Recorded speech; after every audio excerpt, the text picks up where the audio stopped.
টি-20 বিশ্বকাপ খেলতে আজ বুধবার মধ্যরাতে দেশ ছাড়বে বাংলাদেশ দল। তার আগে দুপুরে আনুষ্ঠানিক ফটো সেশন সেরেছে নাজমুল হোসেন শান্ত বাহিনী। টিম ম্যানেজমেন্ট ও কোচিং স্টাফরাও ছিলেন ফটো সেশনে।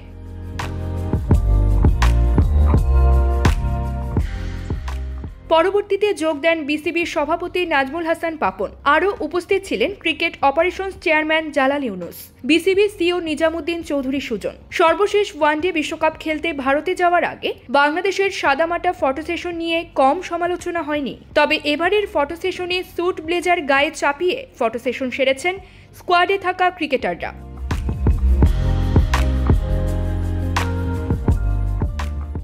গতকাল মঙ্গলবার বিশ্বকাপের দল ঘোষণা করেছে বাংলাদেশ। 15 সদস্যের স্কোয়াডে বড় ঘটনা বলতে দুটি। চোট শঙ্কায় থাকা তাসকিন আহমেদকে সহ অধিনায়কের পদে রাখা এবং অলরাউন্ডার সাইফুদ্দিন আহমেদের বাদ পড়া। আগামী 2 জুন থেকে মাঠে গড়াবে টি-20 বিশ্বকাপের নবম আসর। তবে বাংলাদেশ দলের বিশ্বকাপ মিশন শুরু হবে 8 জুন থেকে, যেখানে শ্রীলঙ্কার বিপক্ষে ম্যাচ দিয়ে শুরু হবে টাইগারদের বিশ্বকাপ মিশন। ভেন্যু যুক্তরাষ্ট্রের ডালাস।